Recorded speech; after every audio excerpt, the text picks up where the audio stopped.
Matumaini yangu ni kwamba hu mweri wa afya, mpendwa wasikilizaji, mahali popote pale unapoendelea kusikiliza na kutegea sikio sauti hii. Hii ni sauti ya ndugu yako Imani Mchimba katika siri ya mambo yaliyofichika, na kwa ruhusa yake Luba Tite naja tena mbele zenu, wapendwa wasikilizaji, na kipindi na mada hii ambayo tayari mzaliwa wa pili ambaye ni Zulula San ameshitoa kwetu. Ndugu zangu, kama gisi unavyojua, ufunuo unaendelea kutoka nje, mafundisho yanaendelea kuwa mazuri tena magumu kwa walio wengi, lakini bado huu ni mwanzo. Magumu tena zaidi bado hayajaja. Ndugu zangu, siku ya leo hatutaenda sehemu nyingine, hatutaingia katika karata ndimsi, hapana. Iwe Biblia, vitabu vingine vyote hatutagusa. Leo tuko ndani ya Biblia za kisasa.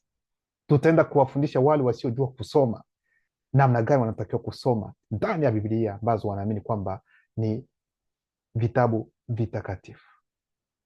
Tutaenda kuwaonyesha ni namna gani mnatakiwa kusoma na kuelewa kile ambacho kimo, siri ambazo mmefichwa. Mnasoma lakini mnapita tu tema, kama gisi mnavyoiona Ayubu 1 kuanzia mstari wa 9, mazungumzo ya kichawi kati ya Mungu na Shetani, kati ya yule ambaye mnayehita kwamba ni muumba wenu, yule ambaye mnaamini kwamba ni yeye ndiye mnayeabudu kila wakati. Wende kusikiliza mazungumzo ambayo atayafanya na yule ambaye mnayekemea kila siku, yule ambaye mnapambana naye kila siku ndani ya mikusanyiko yenu, ndani ya manyumba yenu, kwamba huyu ndio Shetani. Lakini mwende kuona kile ambacho kinachotendeka nyuma ya pazia, hamtaamini.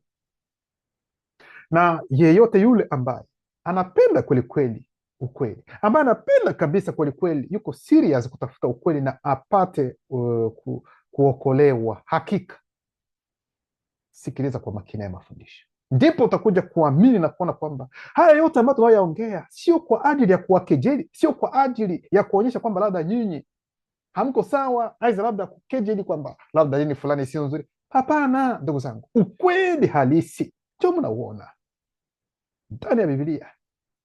Tunaingia ni historia ambayo mnayofahamu ya huyu ambaye wataita Ayubu, katika tafsiri zingine anaitwa Yobu.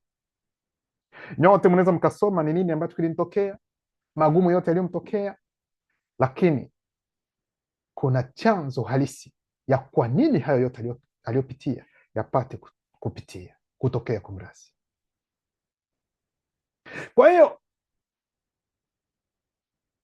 kabla ya kuongelea mazungumzo hayo ambayo yanahusu Ayubu, aidha yanayohusu Mungu na Shetani, ambayo ni mazungumzo ya kichawi, ni vema kwanza twende kuangalia huyu mhusika mwenyewe ambaye atafanya kwamba hayo mazungumzo yapate kupita, yapate kufanyika, yapate kutendeka. Kwa hiyo ndugu zangu, acheni kwanza hasira nyuma, wekeni kwanza mantiki mbele, acheni kwanza ushabiki wa dini haizi wa kitabu hichi chochote. Sikilizeni kwanza kwa makini, msiweke hasira, kwa sababu mkiweka hasira mapema hamtaelewa kile ambacho kipo. Msiseme amepagawa, hayuko sawa, ni wapinga Kristo. Hata kabla ya hujaongea hivyo, sikiliza kwanza, alafu utaamua mwenyewe kwelikweli kama sisi ni wapinga Kristo aidha hapana. Sikilizeni kwa makini ndugu zangu, haya yote ni kwa ajili ya upendo, lakini hamwezi mkalipenya kwa sasa hivi, lakini wakati utafika mtajua kwamba ulikuwa ni upendo tu. Ndio maana haya mafundisho yanatoka tena. Mafundisho yetu kama kawaida yatakuwa na vipengele mbalimbali. Kipengele cha kwanza ni kuhusiana na Ayubu na familia yake. Ayubu na familia yake, maana hatuwezi kumwongelea mtu bila kujua chimbuko, aidha kujua kile ambacho kilitokea katika maisha yake, ili mazungumzo hayo yapate kutendeka ya kichawi kati ya Mungu na Shetani. Lazima tuende kuona kitabu cha Ayubu sura yake ya kwanza mstari wa 1 hadi 5. Mnaweza mkaangalia katika tafsiri zote tu mnazozipenda, ila mimi nitaingia katika tafsiri ya Kifaransa inaitwa Bible en français courant, ndiyo tafsiri ambayo nitaichukua mimi, ila wewe unaweza ukaingia tu katika tafsiri yoyote yule ambayo, yani tafsiri yoyote ambayo unataka uende kusoma. Haya inaweza kusema hivi: hapo zamani mtu mmoja aitwaye Ayubu aliishi katika nchi ya Usi. Mtu huyu alikuwa mkamilifu, mnyofu, mwaminifu kwa Mungu na kuepukana na maovu. Hapa wanaanza kutuelezea aliyeandika historia hii kama jinsi tunavyosoma sio Ayubu mwenyewe hapa. Sio Ayubu mwenyewe aliyeandika historia. Sasa huyu aliyeandika historia ni nani ambaye anakuja kueleza historia ya Ayubu?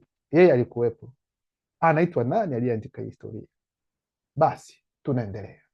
Alikuwa na wana 7 na binti 3. Kwa hiyo alikuwa na vijana wa 7 na binti zake 3 ambao wote kwa jumla walikuwa watoto 10, na kondoo 7,000 na ngamia 3,000 na jozi 500 za ng'ombe na punda 500 pamoja na watumishi wengi. Alikuwa mashuhuri zaidi katika sehemu zote za mashariki mwa Palestina.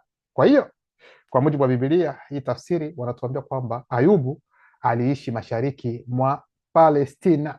Ndivyo wanavyosema kulingana na tafsiri hii za toleo hili. Mara kwa mara wanawe Ayubu walifanya karamu nyumbani kwa kila mmoja wao kwa zamu. Waliwaalika dada zao kula na kunywa pamoja nao. Karamu ilipoisha, Ayubu angewaita wanawe ili kuwatakasa. Angeamka asubuhi na mapema na kutoa sadaka ya kuteketezwa kwa Mungu kwa ajili ya kila mmoja wao, kwa maana alifikiri labda wanangu wametenda dhambi na kumlahani Mungu katika mawazo yao. Hivi ndivyo Ayubu alivyotenda kila wakati. Kwa hiyo wanatueleza hapa kile kile ambacho Ayubu alichokuwa akikifanya, kwa sababu watoto wake walikuwa wakijihusisha zaidi sana na mambo, walikuwa wakila raha ya maisha yao. Sasa walikuwa watoto ambao ni 10, lakini walikuwa wanasema kuna zamu, tutaenda kwa fulani, wanaenda kula wote, wanafanya sherehe. Haijaandikwa kwamba walikuwa wanafanya sherehe ya mambo mabaya, hapana. Hata kama Ayubu amesema kwamba sio yeye ameandika, lakini imesemwa kwamba Ayubu yeye alikuwa akijiuliza labda watoto wake wametenda mambo ambayo si mazuri, lakini haijathibitishwa kwamba ni hivyo walivyotendwa, kwa sababu kwa kweli, ingawa Ayubu alikuwa mtu mnyoofu, mtu ambaye anatembea kulingana na ukweli, kulingana na Biblia za kisasa, lakini hapa ni kama vile hakuwa na roho wa utambuzi ili kutambua kweli kweli, kwa sababu ili ufanye mambo kama ya sadaka, ili kuteketeza wanyama, kwa sababu sadaka ya kuteketeza ni kuchukua mnyama na kuua, kuchinja, halafu anaunguza ili sadaka harufu ipande hadi kwa Mungu. Lakini sasa hapa haijaongelewa, haikugusiwa kwamba watoto wake kwelikweli walitenda hilo jambo, lakini yeye alikuwa na hilo tu, alikuwa anafikiri kwamba hivyo tu, pum.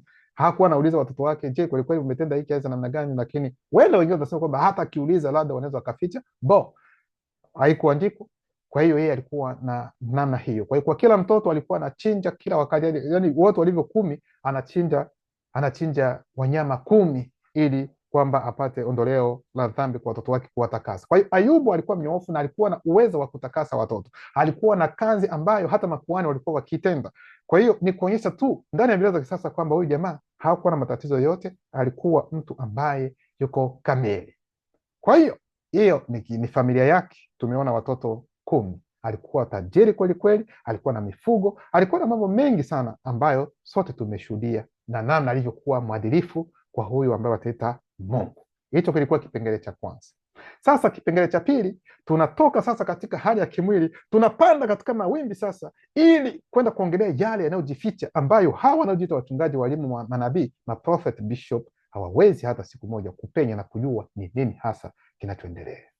Ndipo tunaingia katika kipengele cha pili ambacho kinahusu shetani mbele ya Mungu. Shetani mbele ya Mungu. Ayubu sura yake ya kwanza mstari wa 6. Sikilizeni sasa, tunaingia sasa ili mwende kujua kile ambacho hawataki nyinyi mkijua. Sikilizeni kwa makini. Ayubu 1:6. Naingia tu kwenye tafsiri ya Biblia en français courant. Wewe unaweza ikaingia tu katika tafsiri nyingine, aweza toleo lingine, haina shida. Ayubu 1:6 inasema, sasa siku moja malaika wa Mungu walipokuja kutoa taarifa kwa Bwana, kuna mkato, shetani kuna mkato, mshtaki, naye akasimama kati yao. Hiyo ni tafsiri ya Biblia en français courant Kifaransa.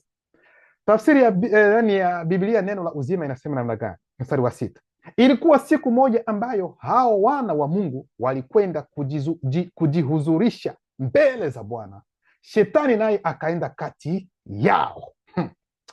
Kwa hiyo hapa tayari ili andiko linaanza kuonyesha kwamba Mungu ana wana wengi, wana wa Mungu ambao ni malaika wa Mungu Sasa kitu ambacho kinashangaza ni kuhusiana na Yohana 3:16, watasema kwamba kwa maana jinsi Mungu alivyopenda ulimwengu hata akamtoa mwana wake wa pekee, ili kusema kwamba huyu Yesu kwamba yeye ni mwana pekee, na Mungu hana mwana mmoja, hata nyote mmeona kwamba udhibitisho jo huu. Ayubu 1:6 inaonyesha kwamba Mungu ana wana wengi. Hata mnaposoma kitabu cha Mwanzo sura yake ya 6 mstari wa 2 pia inaonyesha kwamba wana wa Mungu. Kwa hiyo ili kuonyesha kwamba Mungu hana mtoto mmoja ambao wataita kwamba mtoto wa pekee, hapana, anao wengi, na hao watoto hawaishi katika dunia hii, ni malaika wake yeye Mungu. Basi kwa hiyo swali ambalo tutajiuliza, kwa nini malaika wa Mungu walijikusanya na kwenda kumwona Mungu? Kwa hiyo ili wanapojikusanya na kwenda mbele za Mungu, ina maana kwamba sio kila wakati ambapo wapo katika uwepo aidha mbele ya Mungu. Ina maana kwamba kuna sehemu ambapo wapo ambapo Mungu hayupo. Sasa inatakiwa waje. Je, wanapokuja lengo ni nini? Je, kuja kumwabudu aidha namna gani? Hizo ni swali ambazo watu wanatakiwa kujiuliza kabla ya kuendelea, kwa sababu tunajua kwamba, mwelewe kwamba kitu ambacho kilichowafanya hawa malaika wa Mungu wamjie, kwanza walikuja kwa sababu ya kutoa ripoti. Sikilizeni kwa makini. Yaani wanapomjia Mungu, walimjia Mungu katika lengo la kutoa ripoti zao. Walikuja katika lengo la kwenda kutoa ripoti zao, lakini wanamwambia kwamba kati ya hao malaika wa Mungu waliokwenda mbele za Mungu kwenda kutoa ripoti zao, Shetani naye pia alikuwa miongoni mwa hao malaika. Sasa yeye Shetani naye pia anaenda kwa Mungu, anaenda kati miongoni ya malaika ili aende kufanya kitu gani? Sikilizeni kwa makini, aende kufanya kitu gani? Sasa Shetani inapenda kuonyesha kwamba anajua ni wapi ambapo Mungu anapokaa. Wengine watasema kwamba yasi yuko mbinguni. Mbingu ya ngapi? Kusema mbingu ni mengi, mbingu ya ngapi? Kwa hiyo Shetani anajua wapi ambapo Mungu yupo, anaenda anajiingiza pamoja. Sio kwamba anabadilisha, anachukua mwonekano mwingine. Hata achukue mwonekano mwingine atajulikana, hawezi akachukua, ni yeye Shetani. Wote wanajua kwamba huyu ni Shetani mlima, yani Shetani roho mbaya. Kwa hiyo atachukua wale, ataingia naye pia miongoni mwa malaika, naye pia anaenda kujiwasilisha mbele za nani? Mbele za Mungu. Akaingia miongoni mwa malaika, na hapa hawaambie kwamba Shetani yeye alikuwa nyuma, anabaki nyuma, kwamba malaika wanakuja mbele ya Mungu, lakini sasa Shetani alikuwa nyuma. No, wanawaambia kwamba alikuwa kati yao. Kati anaweza kuwa katikati ya Mikaeli, ya Gabrieli, nini, hao wote yeye naye pia yupo. Sikilizeni kwa makini haya mambo ambayo yanayotendeka sasa. Cha kushangaza sasa ni kitu ambacho ni hiki, ndugu zangu, hakuna hata malaika mmoja anayemwambia aliweza kusema kwa mfano, umekuja kufanya nini wewe? Hata malaika nani, Mikaeli, ambaye alipambana naye akamwangusha, hata kuuliza kwamba unakuja kufanya kitu gani, wakati mimi mwenyewe nilipambana na wewe na nikakuangusha, sasa unakuja kufanya kitu gani? Sasa ikiwa kwelikweli huyu Shetani alipambana na malaika na Mikaeli, na Mikaeli akamwangusha, akatoka kabisa katika uwepo huo wa Mungu, amekuja kufanya nini tena hapo? Na kwa nini wote wako kimya, hawakuongea chochote? Hizo ni swali ambazo watu wanatakiwa kujiuliza. Sasa siku moja malaika wa Mungu walipokuja kutoa taarifa kwa Bwana, Shetani mshtaki naye akasimama kati yao. Kwa hiyo malaika walikuja kutoa taarifa, walikuja kutoa ripoti kwa Mungu, na Shetani pia akawa miongoni mwao. Ripoti ya kitu gani? Aidha hiyo ripoti ambayo watatoa kwa Mungu iko namna gani? Ni kama vile katika kitabu cha Ezekieli sura yake ya 9 mstari wa 11. Mimi naingia katika tafsiri ya Bible Segovia ya Kifaransa. Unaweza ukasoma tu katika tafsiri yote. Ezekieli 9:11 inasema, wakati huo yule mtu aliyevaa kitani akaja na kuripoti, kuna nukta mbili, nimetimiza amri zako, akamwambia Mungu. Kwa hiyo kuna wakati ambapo Mungu alitaka kumwadhibu baadhi ya watu. Sasa kabla ya kuadhibu, akatuma malaika ambaye mmoja aende kuweka alama kwa wale watu ambao hawatakiwi kuangamizwa pamoja na wale watakaoangamizwa. Sasa baada ya kuweka alama, ndipo sasa kunatakiwa malaika wengine waje ili kwenda kuangamiza wale wasio na alama yoyote. Kwa hiyo sasa wakati alipomaliza sasa kuweka alama, ndipo atakuja kutoa ripoti kwa Mungu kusema kwamba ile kazi ulionipatia ya kwenda kuweka alama tayari nimeshafanya nini, nimeshamaliza, ili kwamba sasa wale ambao wanaotakiwa kwenda kuangamiza wapate kuangamiza. Hivi sijui kama unaelewa haya mambo. Huu ni mfano mmoja wa kutoa ripoti kwa Mungu. Ripoti nyingine ambayo inaweza ikatolewa ni kama vile Mungu anaweza kumwambia kwamba malaika fulani aende akutane na huyo mwanamke ambaye anaitwa Maria, Bikira Mariamu, amwambie kwamba atachukua mimba na nini, atazaa mtoto naye ataitwa Yesu. Ni mfano. Anapomaliza kutoa hiyo taarifa kwa Maria, anaenda sasa kuripoti kwa Mungu kusema kwamba ile kazi ambayo umenipatia kwenda kumwambia yule mwanamke bikira nini, tayari nimeshamaliza. Kwa hiyo hivyo ndivyo wanavyotuonyesha kile ambacho hao malaika walichokuja kukifanya mbele za Mungu ili kutoa ripoti zao. Sasa shetani naye atakuja miongoni mwao ili kufanya kitu gani? Atakuja kujiweka kati ya malaika katika lengo gani? Mnatakiwa kuelewa, kwa sababu naye pia shetani alikuwa na ripoti ya kutoa kwa Mungu. Shetani naye pia alikuwa na ripoti ambayo anatakiwa kumpatia Mungu. Ripoti yake naye pia atampatia Mungu. Kila mmoja alikuja na ripoti yake, naye shetani pia alikuwa na ripoti ambayo atampatia Mungu. Sasa kwenye hiyo ripoti ya shetani ambayo anampatia Mungu ndipo kutakita kabisa zaidi sana mafundisho yetu, kwa sababu kutakuwa mazungumzo sasa hayo ya kichawi. Sasa kwa hiyo malaika wengine wote wao wakatoa ripoti zao. Sasa ni zamu ya shetani kutoa naye pia ripoti yake. Sikilizeni sasa mambo kama haya. Kitabu cha Ayubu sura ya kwanza mstari wa 7 hadi 8. Mimi naenda katika tafsiri ya Habari Njema. Inasema hivi: Mwenyezi Mungu akamuuliza shetani, umetoka wapi wewe? Alama ya kuuliza. Naye shetani akamjibu Mwenyezi Mungu, nimetoka kutembea tembea na kuzunguka duniani. Okay. Kwa hiyo tayari tunaanza kuona Mungu kwanza, yeye hajui ni wapi shetani anapotoka.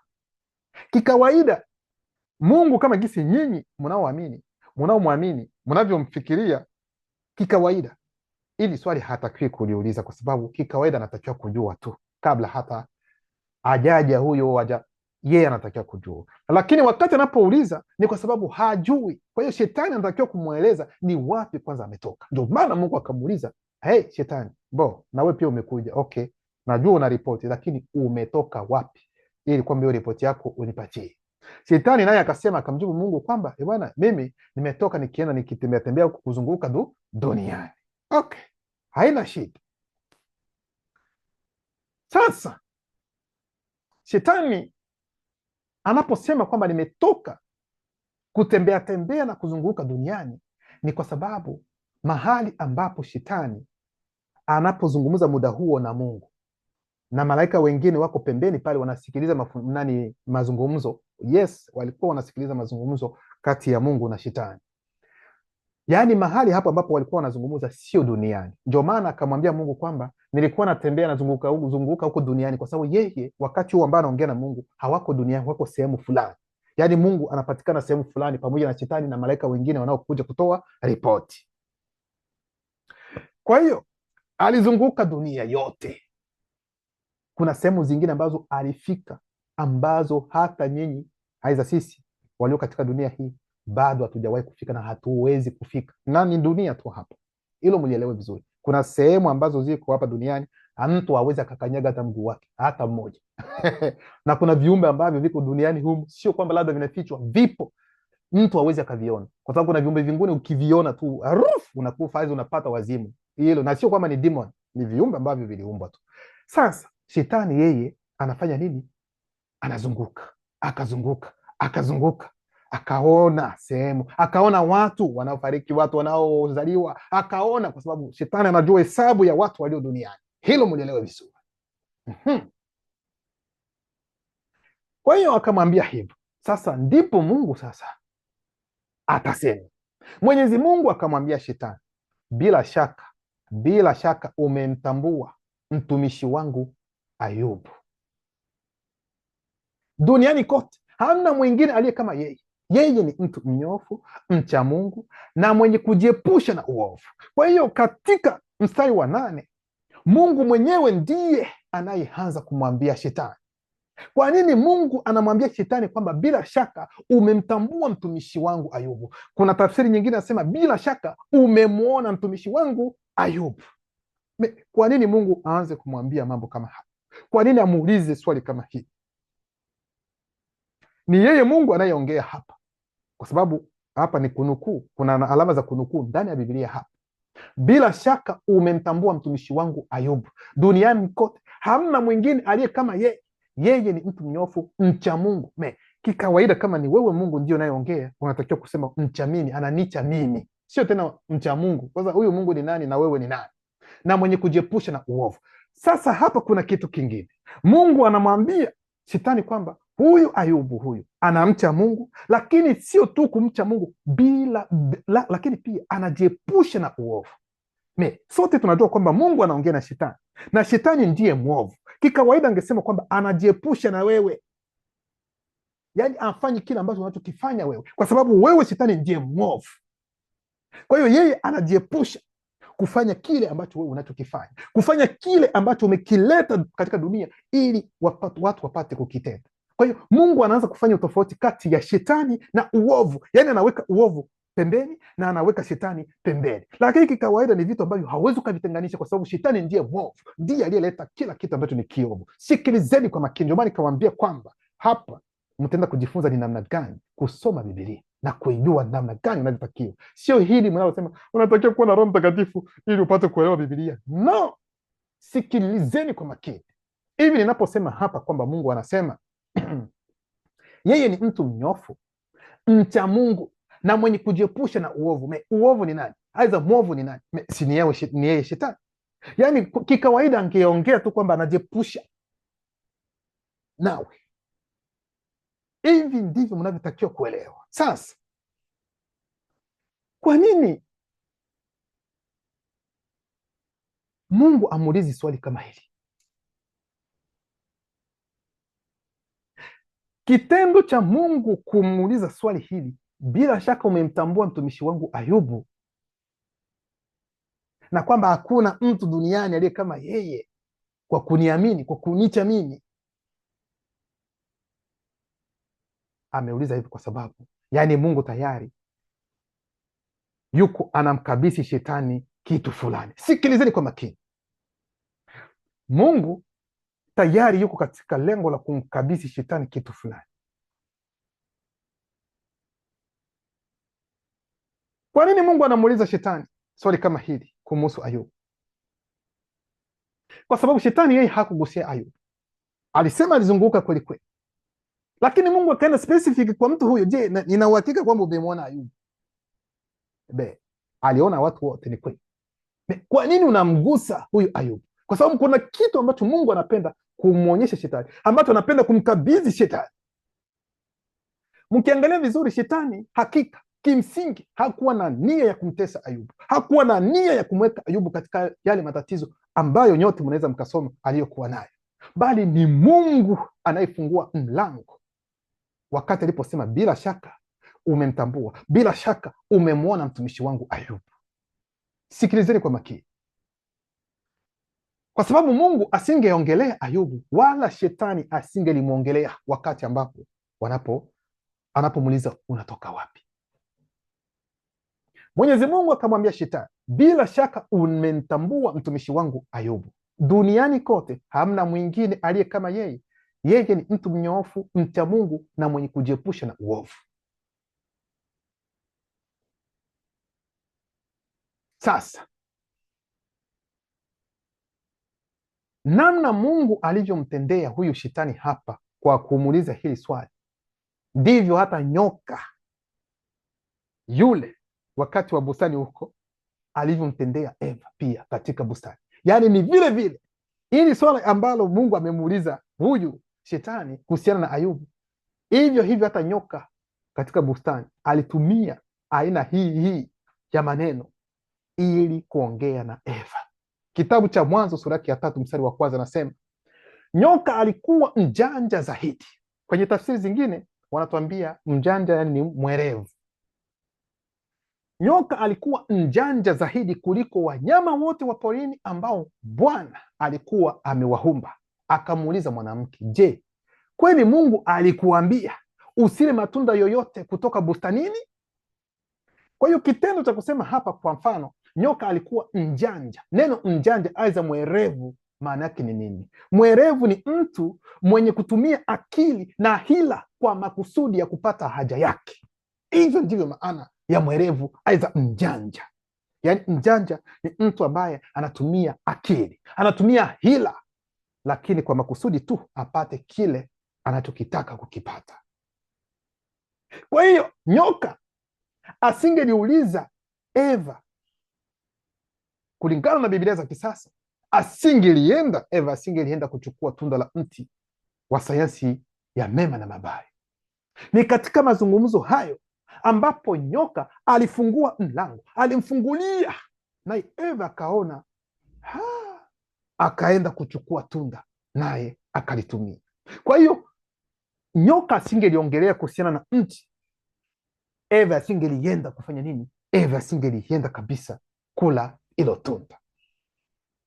Na niyo haya mazungumzo ambayo tunayaona kati ya Mungu na Shetani. Wakati Mungu anapomuuliza Shetani, umemwona mtumishi wangu Ayubu? Yaani Mungu anamsukuma Shetani ili amjali Ayubu, ili awe na namna nyingine kumwangalia huyo Ayubu. Ndivyo nyoka alivyofanya kwa Eva, ili Eva ajali kabisa ilo tunda la mti wa sayansi ya mema na mabaya. Hivi tuko sambamba, ndugu zangu? Watu wengi walisoma kitabu hiki cha Mwanzo sura yake ya 3 mstari wa kwanza bila kuelewa chochote. Tutarudilia tena ili tuonyeshe tena mambo mengine ambayo hamjaona. Hata unaweza ukasoma hapa bila mimi kuongea, hautaona. Nitasoma tena ili niende kufunulia kitu kingine ambacho hauko naona hapa. Mwanzo 3:1. Nyoka alikuwa mjanja zaidi kuliko wanyama wote wa porini ambao Bwana alikuwa amewaumba. Akamuuliza mwanamke, je, kweli Mungu alikuambia usile? Je, kweli Mungu aliwaambia msile matunda yote kutoka bustanini? Yaani andiko hili linapenda kuambia kwamba Mungu aliumba nyoka huyo akiwa ni mjanja tayari. Yaani aliumba nyoka huyo akiwa ni mwerevu tayari. Watu watasema kwamba mwerevu yani mtu ambaye yuko na akili. Yes, kwa sababu mwerevu tena ni mjanja katika lengo hilo la kwenda kutimiza kwa hila kila anachokihitaji. Kwa hiyo Mungu tayari aliumba huyu nyoka akiwa ni mjanja tayari. Haijaandikwa sehemu yoyote kwamba huyu nyoka kwamba alienda kupata matunda aidha tunda la ujuzi wa mema na mabaya ili kwamba awe mjanja. Haijaandikwa. Kwa hiyo ni Mungu mwenyewe ambaye alikuwa tayari ameshamuumba akiwa na ujanja. Hivi sijui kama unaelewa vizuri. Wengine watasema kwamba wewe ukome aidha mambo mengine. Nawaambia kile ambacho kipo. Lakini haikuishia tu hapo. Maana anaposema nyoka alikuwa mjanja zaidi kuliko wanyama wote wa porini ambao Bwana alikuwa amewaumba. Maana yake, yaani wanyama wote ambao Mungu aliwaumba wote walikuwa ni wajanja. Ama ndio maana yake. Bali huyu nyoka, huyo ndiye aliyekuwa na ujanja wa zaidi kuliko wanyama wengine wote. Hivi tuko sambamba? Aha. Hicho kilikuwa kipengele cha pili. Tunaingia kwenye kipengele cha tatu. Mazungumzo kati ya Mungu na Shetani. Mungu ameshaongea naye. Mungu ameshamwambia kwamba ulimuona huyo? Ulimuona Ayubu mtumishi wangu? Huyu ananipenda, sijui ananiamini mimi, ananiacha mimi, yeye ni mnyofu. Tayari Mungu amefungua mlango. Shetani sasa anasema, huu ni mlango ambao tayari Mungu ameshaufungua, hata niingie ndani. Sasa hapo mazungumzo yanakolea, yanaanza sasa. Na wakati Mungu anapoongea na Shetani, wanaongea lugha gani hapo? Kitabu cha Ayubu sura ya 1 mstari wa 9 hadi 11 inaanza kusema hivi. Kwenye mstari wa 9, ndipo Shetani akamjibu Bwana. Kwa hiyo atamjibu sasa, kwa sababu Mungu tayari ameshafungua mlango, anaanza kuongelea kuhusiana na Ayubu. Basi Shetani atamjibu sasa. Ndipo Shetani akamjibu Bwana na kusema, je, huyu Ayubu yu wamcha Bwana bure? Hivi unafikiri huyu Ayubu huyu anakumcha anakuamini wewe Mungu kwa bure hmm? Unafikiri kwamba anakuamini aidha anakuabudu kwa bure? Wewe huku mzingira kwa ukingo pande zote, pamoja na nyumba yake na vitu vyote alivyo navyo, kazi za mikono yake umezibarikia, nayo mali yake imeongezeka katika nchi.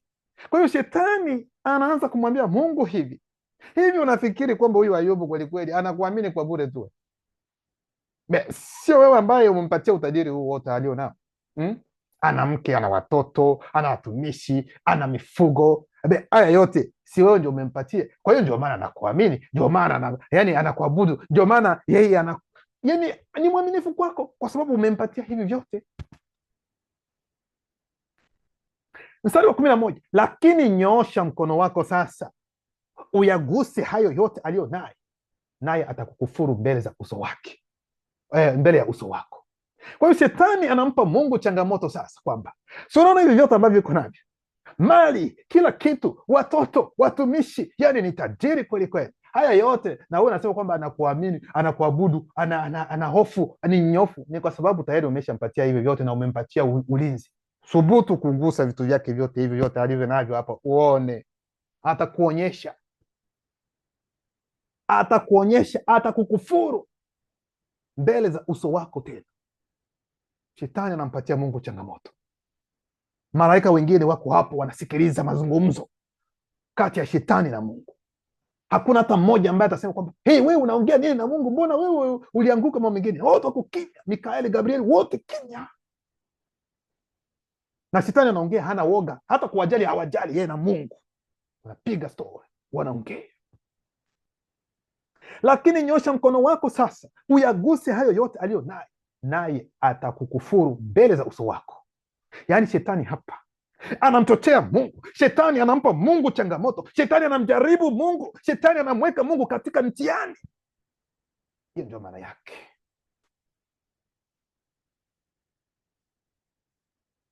Nimeona alivyo navyo, nimeona watoto wake, nimeona mke wake, mifugo, wafanyakazi. Sasa waangamizi hao. Sasa gusa hivyo vyote ambavyo iko navyo wewe, na utaona namna gani atakavyo kukufuru.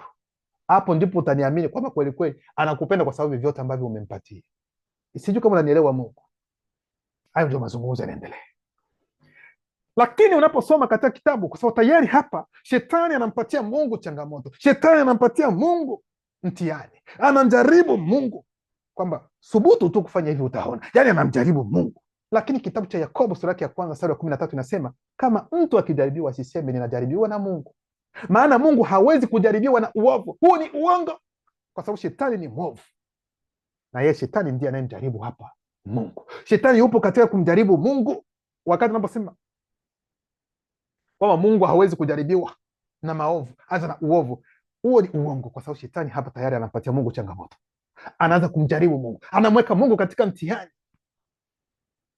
Mungu hawezi kujaribiwa na uovu, wala yeye hamjaribu mtu yeyote. Huu ni uongo pia. Kitabu cha Yakobo 1:13, uongo pia. Mungu alimjaribu Ayubu. Mungu alimjaribu Ayubu, na sio Ayubu tu. Kitabu cha Mwanzo sura yake 22 mstari wa kwanza, baada ya muda fulani Mungu alimjaribu Abrahamu.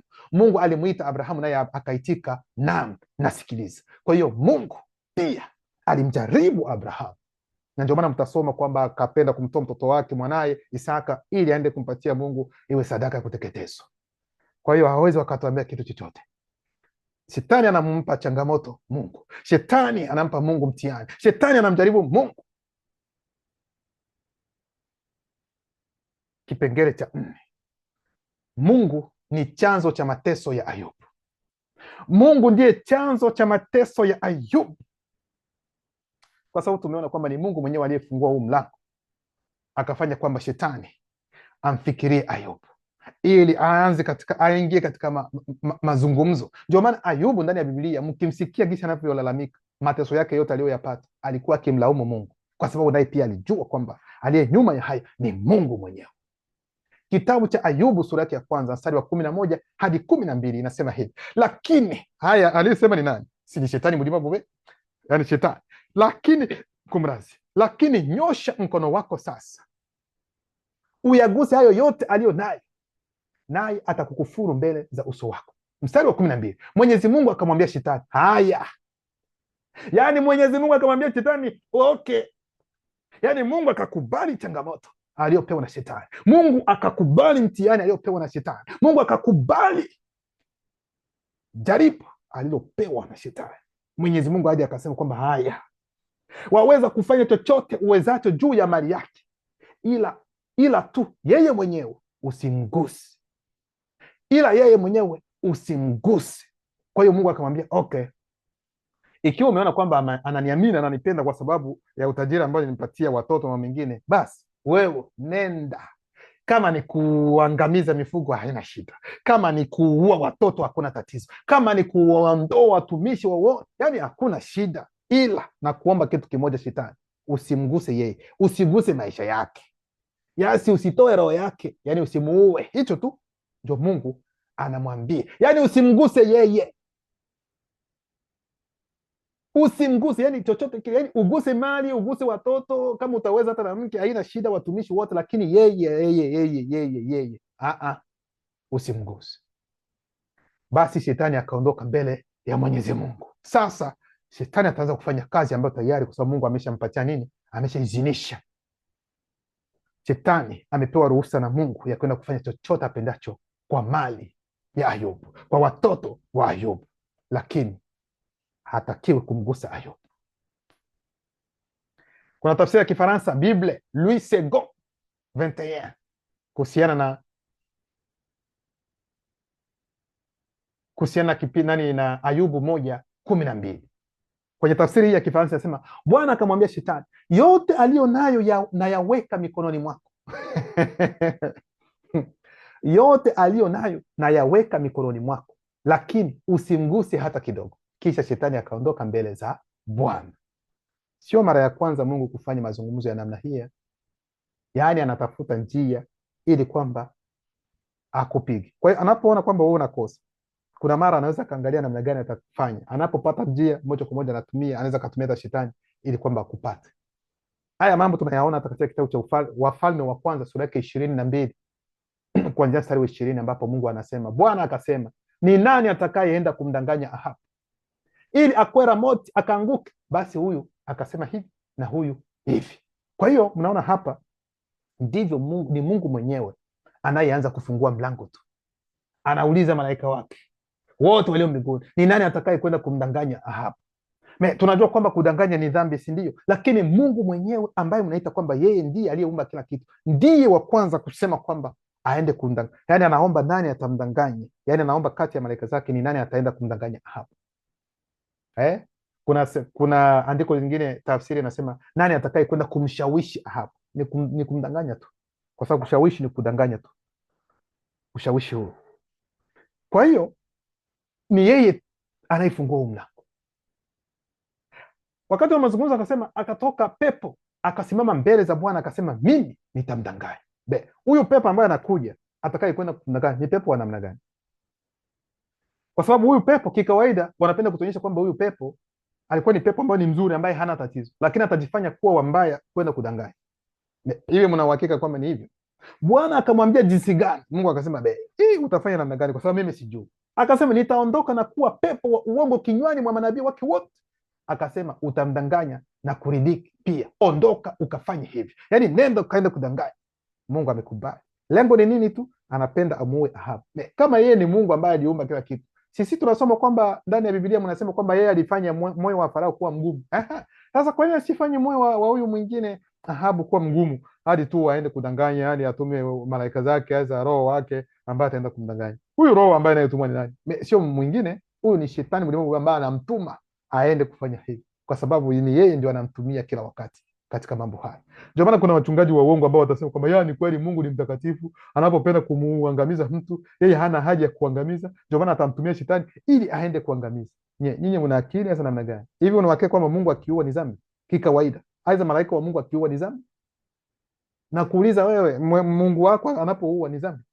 Aidha malaika wa Mungu wako anapomuua mtu, je, ni dhambi? Hamjasoma ndani ya maandiko kwamba kuna watu ambao udongo ulifunguka hivi na watu wakamezwa wakafariki?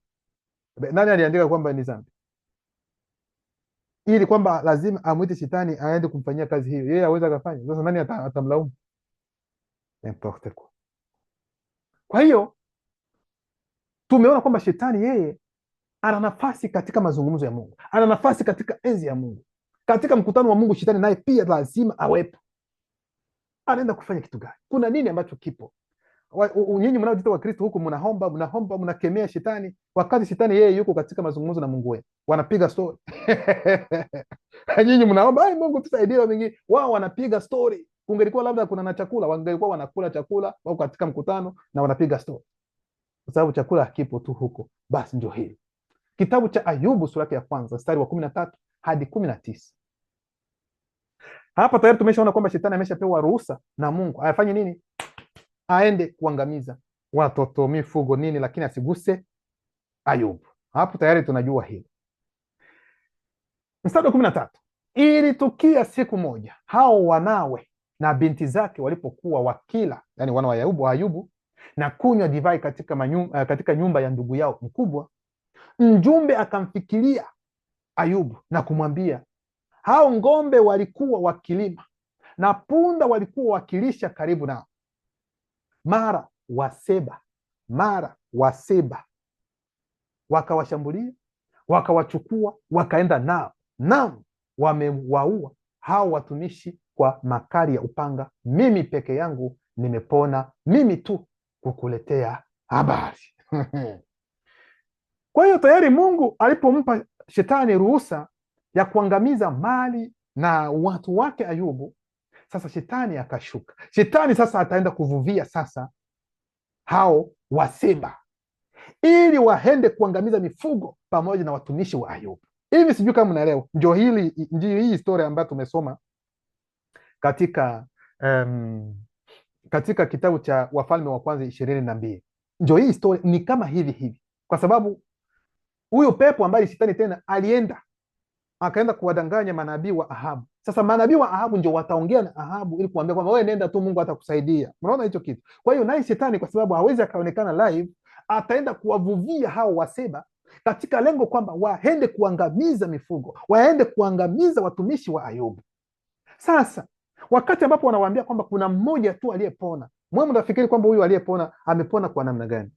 Hivi mnafikiri kwamba shetani akipewa ruhusa ya kuua watu wote, Mungu amempatia ruhusa ya kuua watu wote, nani ambaye atafanya kwamba huyo mtu tena apone? Hivi ukipewa nani, shetani akipewa nafasi kwamba ya kuua watu 1000, unafikiri anaweza kaacha hata mmoja? Wote anaangamiza. Kwa hiyo ikiwa kuna mmoja ambaye alipona, ni kwa sababu shetani mwenyewe ndio alipenda, sio mapenzi ya Mungu tena. Ni yeye, kwa sababu shetani yeye ameshapewa ruhusa na Mungu. Kwa hiyo yeye ataacha huyu mmoja aende, ili kwamba aende kumwambia Ayubu, na akienda kumwambia Ayubu, hizi historia zitaanza kumuumiza, na hilo ndio lengo la shetani mlimwenguni, kwa sababu yeye anapenda kumfikia Ayubu, lakini aweze akamgusa direct. Anatakiwa kupita huku ili kwamba haya mambo yamsumbue. Ndio maana akamwacha huyu mtumishi mmoja akimbilie, aende kumpatia taarifa kwamba hey, ng'ombe zako nini wote punda wameuawa huko na Waseba. Huyo alipokuwa akali akinena, akatokea na mwingine na kusema, moto wa Mungu umeanguka kutoka mbinguni na kuwateketeza kondoo na wale watumishi na kuangamiza. Mimi peke yangu nimepona, mimi tu kukuletea habari. Kwa hiyo huyu mwingine bado angali anaongea, boom, kukatokea kingine. Yani wanawaambia kwamba moto kutoka mbinguni, kwamba moto wa Mungu. Huu haukuwa moto wa Mungu, hapana, ulikuwa ni moto wa shetani, kwa sababu ni shetani ameshapewa ruhusa na Mungu ili kufanya hivyo. Kwa hiyo shetani anajua formula za kutumia ili kwamba moto ushuke kutoka mbinguni na kushuka na kwenda kuangamiza kondoo, kwa sababu Mungu hapa yeye anampatia ruhusa, fanya chochote ambacho unapenda. Kwa hiyo yeye Mungu hawezi kaingilia tena kati ili kwenda tena kushusha moto, no. Ni yeye shetani sasa moto wake, kwa sababu shetani anajua namna gani ya kutuma radi kupiga na kuua hata mifugo ipate kuangamia. Nafikiri hapa mnaelewa vizuri. Na tena akamwachia tena mfanyakazi mwingine mmoja aende kumpatia taarifa tena Ayubu, ili Ayubu tena endelea kuangamia ndani ya roho yake. Huyo alipokuwa akali akinena, akatokea na mwingine na kusema, Wakaldayo walifanya vikosi vitatu, wakawaangukia ngamia, wakaenda nao, naam, wamewaua wale watumishi kwa makali ya upanga. Mimi peke yangu nimepona, mimi tu kukuletea habari. Kwa hiyo huyo naye pia anasema hivi kwa sababu shetani aliruhusu iwe hivi. Huyo alipokuwa akali akinena, akatokea na mwingine na kusema, wanao na binti zako walikuwa wakila na kunywa divai katika nyumba ya ndugu yao mkubwa. Mara tazama, upepo wenye nguvu ukatoka pande za jangwani, ukaipiga hiyo nyumba pembe zake 4, nayo ikawaangukia hao vijana, nao wamekufa, na mimi peke yangu nimepona, mimi tu kukuletea habari. Ni shetani huyo anayefanya hivyo, ameshapewa ruhusa na Mungu. Kwa hiyo yeye hana matatizo, atawakanyaga. Watoto walikanyagwa kabisa, wote wakauawa, wakafariki, mifugo, kila kitu. Mungu amempatia ruhusa kufanya hivyo. Kwa hiyo tayari shetani anafanya kile ambacho amesharuhusiwa kufanya. Hapa hajagusa Ayubu, kwa sababu hicho ndio kitu aliambiwa tu, usimguse Ayubu tu, mengine yote wewe fanya tu. Sasa mtaona mkanganyiko wa maandiko hapa, maana wanamwambia hapa tayari kwamba watoto wa Ayubu wamefariki, wote wamefariki, watoto wa Ayubu. Lakini mnaposoma katika kitabu cha Ayubu sura yake ya 19 mstari wa 17, naenda kwanza kwenye tafsiri ya Kifaransa, nitawaambia kwa nini. Biblia en français courant inasema hivi, mke wangu hawezi tena kuvumilia pumzi yangu. Hapa sasa anaongelea wakati sasa Ayubu amefikia sasa wakati wa mateso. Sasa yeye sasa hapa yanamuhusu sasa yeye. Mke wangu hawezi tena kuvumilia pumzi yangu, na watoto wangu wenyewe wananichukia. Kwa hiyo tena watoto wake sisi tumeona kwamba wamefariki kabla baba yao hajaingia katika mateso, hajateswa, hajapata ule ukoma ambao watu wanasema. Watoto kwanza wameguswa, wamefariki, kwa sababu Mungu alisema kwamba yeye Ayubu asiguswe. Sasa inakuwa namna gani wakati wa maombolezo, wakati ambapo yuko katika matatizo, tena aende kutaja watoto wake hapa katika kitabu cha Ayubu 19:17? Kwa nini Ayubu tena ataje watoto wake? Tafsiri ya Biblia en français courant inasema hivi. Sasa kuna baadhi ya waandishi ambao nao pia walikuja wakaangalia, sema no, hapana, hapa tutashikwa hapa, tayari watoto wameshafariki, tena tuseme kwamba hapa wakati wa matatizo yake tena watoto wake nao pia walimuona, no, hapana, acha tubadilishe. Ndipo sasa pa nafasi ya watoto, ndio maana hata tafsiri zote za Kiswahili mtaona wamebadilisha tu, wameweka sasa pa nafasi ya watoto, wamesema ndugu zake Ayubu. Ndivyo alivyoandika sasa. Ndio maana utasema, nimekuwa kinyaa kwa mke wangu, chukizo kwa ndugu zangu mwenyewe, yaani kaka zake na dada zake ambao wamezaliwa nao pamoja, ndio hao ndugu zake.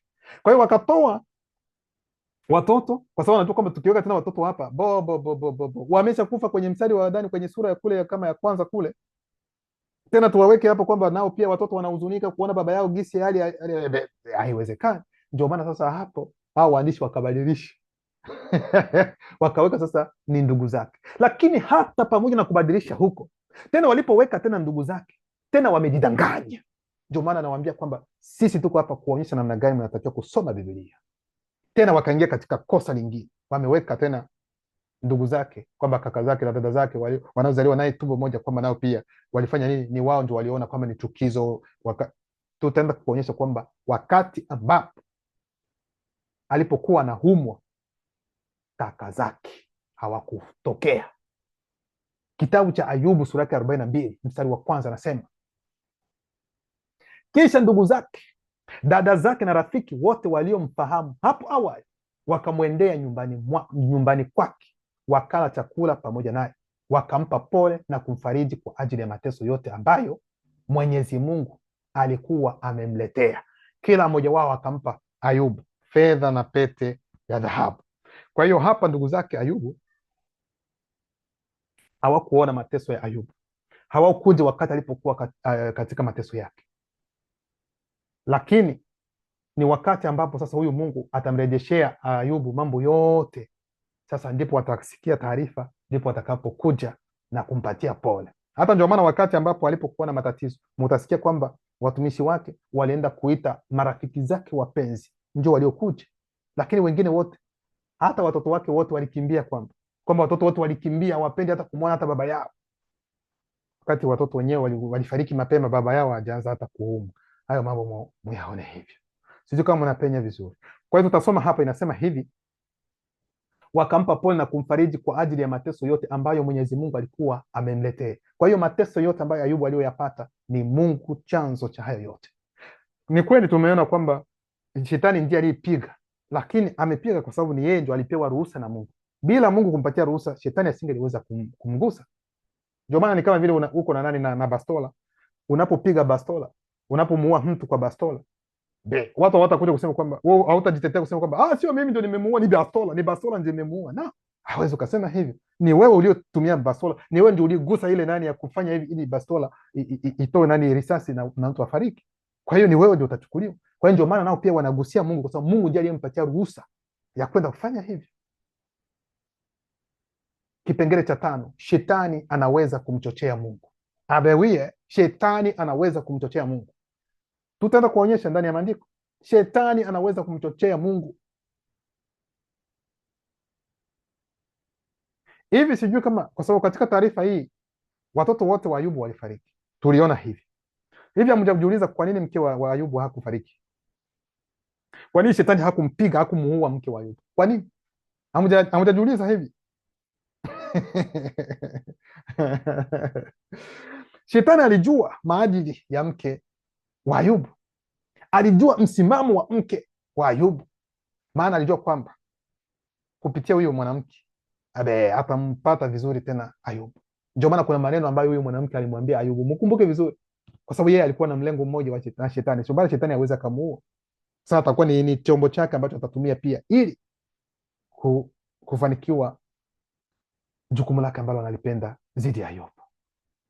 Sasa tayari watoto wamefariki wote, mifugo, kila kitu amefanya kabisa, ameangamiza damu, wengine yani wanyama nini, Ayubu bure, ila hapo hajaguswa. Ndio maana tutaenda kuonyesha sasa shetani anaweza kumchochea Mungu. Kitabu cha Ayubu sura ya 2 mstari wa 1. Tunaendelea. Ikatokea tena siku nyingine, malaika wa Mungu walikwenda kukutana mbele ya Mwenyezi Mungu, naye shetani akajitokeza pia pamoja nao. Sasa ni mara ya pili. Sasa ni wakati ambapo tena wataenda kutoa ripoti kwa Mwenyezi Mungu, naye shetani pia miongoni mwao, kwa sababu tayari hapa shetani ameshawaua watoto wa Ayubu, watumishi wake, mifugo, kila kitu ameshaua. Anakuja tena kushiriki kwenye mkutano wa pili ili kutoa ripoti yake kwa Mungu, kumwambia kile ambacho tayari ameshakifanya na nini ataendelea sasa ukifanya. Na ninyi mkisoma hapa hamtaona kwamba kuna malaika yeyote ambaye anamwambia shetani, kwa nini umeua watoto wa Ayubu? Kwa nini umemaliza mali yake yote? Kwa nini? No, wote wako kimya, wanaona ni kawaida. Hata Mungu mwenyewe yuko pale. Biblia en français kuna tafsiri hiyo. Ayubu 2:1. Siku moja malaika wa Mungu walipokuja kutoa ripoti kwa Bwana, mshtaki naye akaja kati yao kutoa ripoti. Kwa hiyo ripoti atakayotoa kwa Mungu ni ripoti ipi ya shetani? Ni kwamba nilifanya kile ulichoniambia nifanye, kile ambacho umeniruhusu nifanye, nimekifanya. Niliwakanyaga kabisa, niliwaua kabisa watoto wote, mifugo yote, chepe wote nimewaangamiza, niwakanyaga damu kule. Hiyo ndio ripoti ambayo anampatia Mungu. Ayubu sura ya 2 mstari wa 2. Mwenyezi Mungu akamuuliza shetani, umetoka wapi wewe? Naye shetani akamjibu Mwenyezi Mungu, nimetoka kutembea tembea na kuzunguka tena dunia. Kwa hiyo Mungu tena anamuuliza tena, wewe vile vile kama kisa alivyomuuliza kwa mara ya kwanza kwenye sura ya kwanza, ndivyo tena anamuuliza hapa. Mstari wa 3. Mwenyezi Mungu akamwambia shetani, je, umemwangalia mtumishi wangu Ayubu? Duniani hakuna mwingine aliye kama yeye. Yeye ni mtu mnyofu, mcha Mungu na mwenye kujiepusha na uovu. Yeye yuko imara katika unyofu wake, ingawa wewe umenichochea nimwangamize bure. Kwa hiyo shetani ana uwezo wa kumchochea Mungu. Ni yeye mwenyewe Mungu ameongea hapa kitabu cha Ayubu sura ya 2 mstari wa 3. Mungu mwenyewe anasema shetani alimchochea ili kwamba amwangamize Ayubu bure, Ayubu ambaye hakufanya kitu chochote. Kwa hiyo shetani ana uwezo, ana nguvu, anamchochea Mungu ili Mungu akubali kwamba Ayubu apate kuangamizwa. Kwa hiyo Mungu anatambua kwamba shetani alimchochea amfanyie ubaya Ayubu, na huyu ndiye mnayeamini kwamba ni Mungu wenu. Ikiwa shetani anamchochea Mungu wenu, atashindwaje kuwachochea ninyi kufanya mambo ya kijinga mnayoyafanya katika hiyo mikusanyiko yenu? Shetani anaweza kumchochea Mungu na kubadilisha na kumwambia kile ambacho yeye anaweza hivi. Sasa nyinyi takataka kwake shetani, nyinyi ni takataka eh? Abe, nyinyi ni takataka kwa shetani, mlima bobe, nyinyi ni takataka. Ayubu hakuwa na tatizo. Ayubu alikuwa mnyofu, alikuwa anampenda Mungu, alikuwa anamcha Mungu, hakuwa na tatizo kulingana na Biblia za kisasa. Lakini Mungu huyo huyo amempitishia mambo ya ajabu kupitia mazungumzo ambayo aliyoongea na shetani. Wamefanya plani kule, Ayubu hana hata taarifa, hajafanya kitu kibaya. Boom! Huyu ndio mnayoamini, huyu ndio mnayosema kwamba ni Muumba wenu ambaye anachochewa na shetani. Ndio haya mambo mnaweza mkaona tena pia hata huyu ambaye wataita Musa. Musa pia alimchochea na kumshawishi Mungu. Wakati ambapo Mungu alipojitayarisha kwamba aangamize wana wa Israeli, Musa alisimama akasema kwamba ukifanya hivyo unifute katika kitabu chako cha uzima. Hivyo nafikiri ukiua hao watu watakuona namna gani? Watasema kwamba ungewatoa katika mateso kule, labda ungewaacha hata Misri kule. Sasa umeshawatoa katika nchi ya taabu, sasa unakuja kuangamiza jangwani hapa? Watu watasema namna gani? Hadi Mungu akasema, oh, ni kweli kabisa, wewe mtoto Musa una akili. Haya basi sitafanya hivyo. Mnaweza mkasoma haya mambo ambayo naongea, siongee kwa sababu ya kuongea, yapo ndani ya Biblia. Hicho ndio kitu ambacho shetani naye pia anamchochea Mungu, na Mungu naye hakuna shida, anaingia katika mtego wa shetani. Pap! Hapo anakuja kusema umenichochea bure tu. Sasa hauko unajua.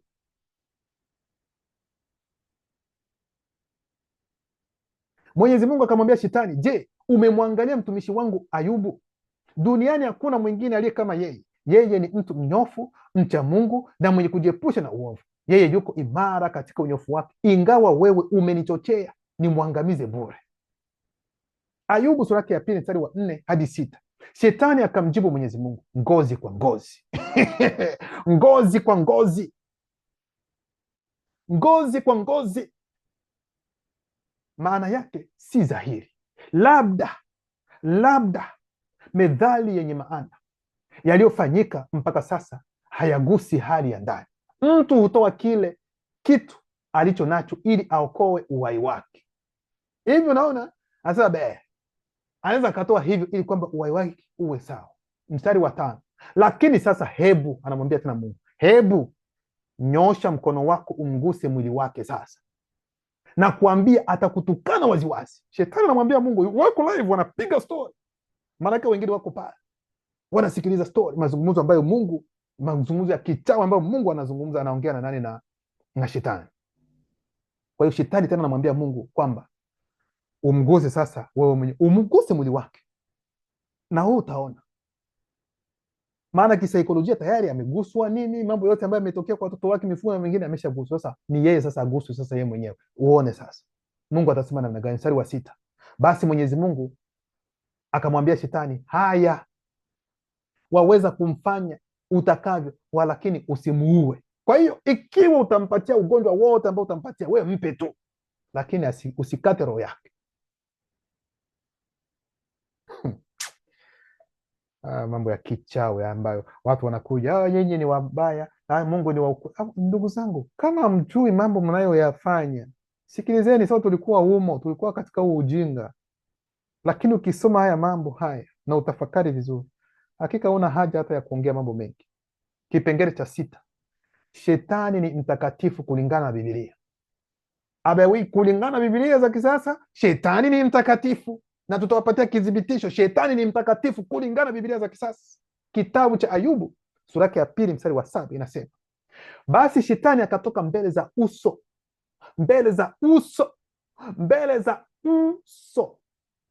na mara 4 sasa, mbele za uso wa Bwana akampiga Ayubu na majipu mabaya, tangu wayo wa miguu hata utosi wa kichwa. Kwa nini nimerudilia uso mara 4? Kwa nini? Shetani anaona uso wa Bwana, Shetani anaona uso wa Mungu, bali huyo Yesu katika kitabu cha Mathayo sura yake ya 5 mstari wa 8 anasema, heri wenye moyo safi. Moyo safi ni nini? Ni kuwa mtakatifu. Heri wenye moyo safi, maana hao watamwona Mungu. Nanyi mnaambiwa kwamba shetani anaona uso wa Mungu. Kikawaida, kulingana na haya, shetani ni mtakatifu kulingana na haya maandiko, maana bila kuwa mtakatifu hauwezi kumwona Mungu uso wake. Kitabu cha Waebrania sura yake ya 12 mstari wa 14 inasema, tafuteni kwa bidii kuwa na amani na watu wote, na huo utakatifu ambao hapana mtu atakayemwona Bwana asipokuwa nao. Yaani bila kuwa mtakatifu hauwezi kuona uso wa Mungu. Sasa shetani anaona uso wa Mungu. Kawaida tunajua kwamba yeye ni mtenda dhambi kikawaida, na unapokuwa mtenda dhambi kikawaida hautakiwi kuona uso wa Mungu. Je, tukubali kwamba shetani labda huyo Yesu ndiye amedanganya, ameongea uongo? Aidha tukubali kama jinsi tulivyosoma katika Ayubu 2:7.